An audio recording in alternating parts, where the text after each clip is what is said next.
Now, so far, Bashar Assad has escaped unscathed and unaccountable after 5 years of war and hundreds of thousands of deaths in Syria.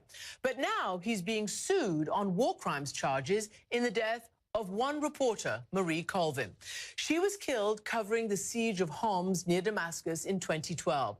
And a lawsuit filed on behalf of her family in the United States this weekend says that it was not accidental. Colvin, they say, was deliberately targeted in order to silence her. Naima El-Baghia has the story of Colvin's career and the work that led her to seek the truth in Syria. Marie Colvin was a war correspondent for the Sunday Times of London.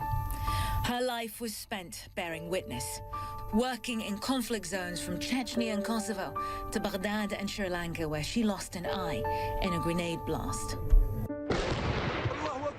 4 years ago, Colvin smuggled herself into Homs, a Syrian city under constant siege by government forces. Activists were uploading videos of people maimed and killed in rocket attacks, but the government blamed an armed insurgency. Colvin's reports said otherwise. These are 28,000 civilians, men, women, and children, hiding, being shelled, defenseless. That little baby is just one of two children who died today, one of children being injured every day. That baby probably will move more people to think, what is going on and why is no one stopping this murder in homes that is happening every day?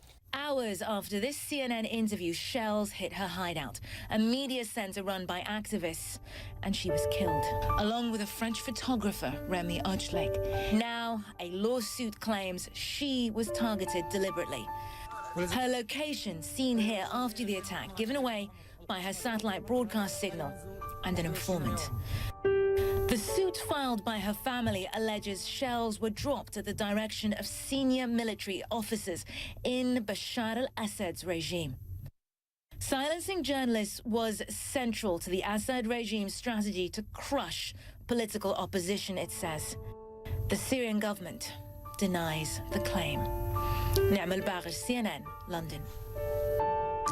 Now, Marie's sister Kathleen has filed that suit in Washington, D.C. She and her lawyer joined me with the incredible story of the forensic investigation that led them into court.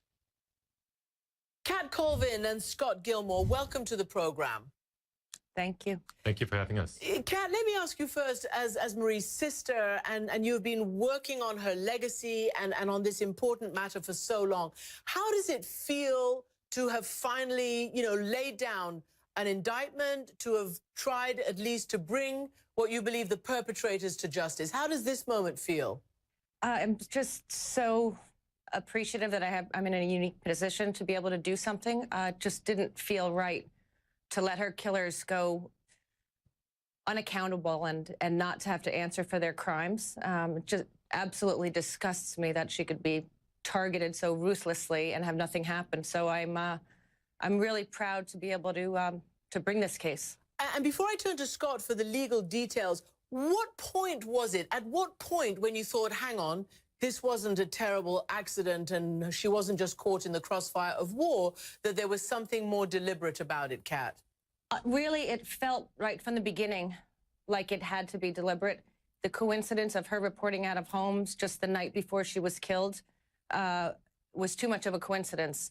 But it really hit home when I spoke to Paul Conroy about his knowledge of the artillery fire and how he was absolutely certain that the pattern of fire was one of targeting, not random bombings as they'd experienced in the weeks leading up to Marie's murder.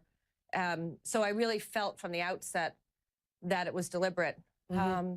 It was almost a year before I sort of came out of the fog, and Reporters Without Borders introduced me to Scott and to the Center for Justice and Accountability. Mm-hmm. Just so appreciative that they were able to help me do something. It just didn't feel right to do nothing. Mm-hmm.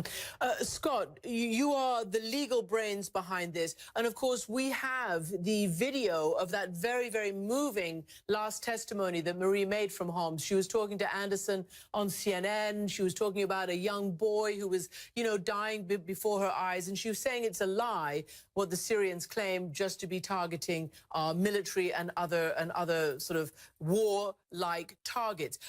Give me the legal reason why you were sure that you could bring this indictment. This is a civil case brought in the United States against the government of Syria itself. Normally, under U.S. law, a foreign state cannot be sued in an American court. However, there is an exception that's made for family members of an American who's been murdered overseas by a state sponsor of terrorism, such as Syria. And when all of those facts fall in place, there is the jurisdiction of a U.S. court to adjudicate precisely this type of claim.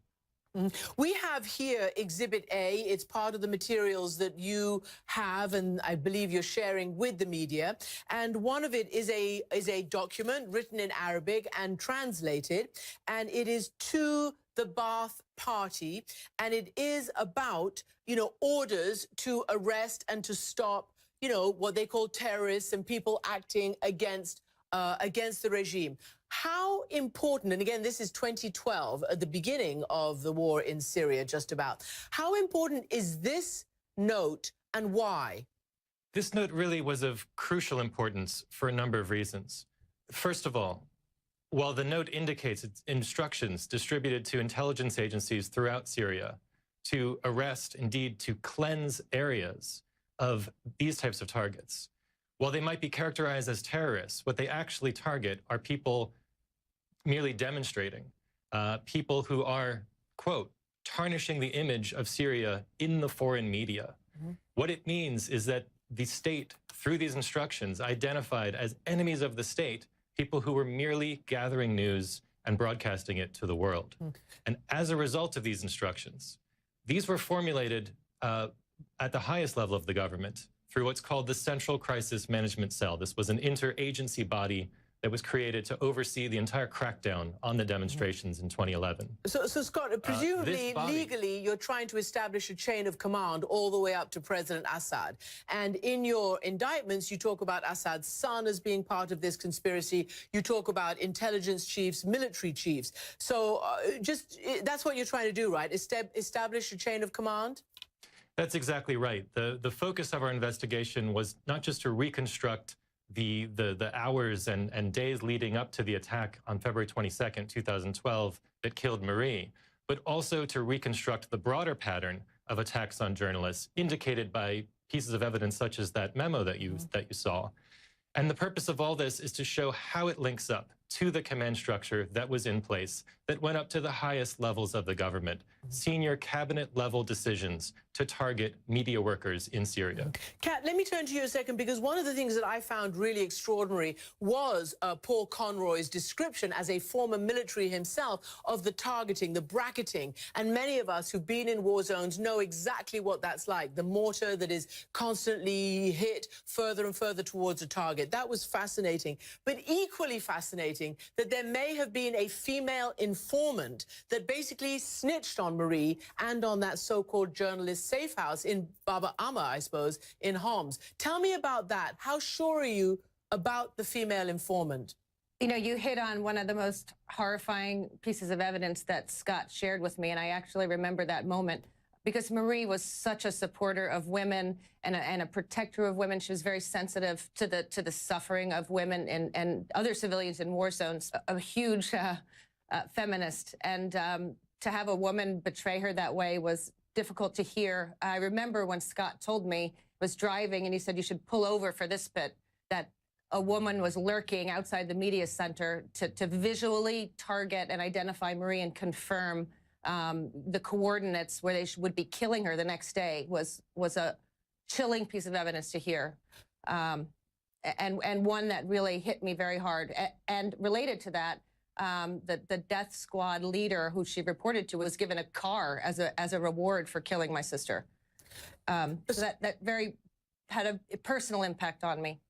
I can imagine, and I can see you getting very emotional at this moment, and I can fully understand it. Scott, how did you find this out? Well, this was the result of 4 years of painstaking investigation with my colleagues at the Center for Justice and Accountability, really working in partnership with an entire network of international criminal investigators who have been gathering evidence of atrocities in Syria since 2011. The process involved multiple trips following the periphery of the conflict as it spilled out into Turkey, eventually into Europe with the outflow of refugees. And eventually we were able to locate not just survivors and eyewitnesses, but government sources, people with direct knowledge of the allegations, the meeting, the planning, the electronic surveillance, the informant network, all of the details that are in the complaint. All of this we intend to present as evidence at trial. Kat Colvin and Scott Gilmore, thank you both very much for joining us tonight.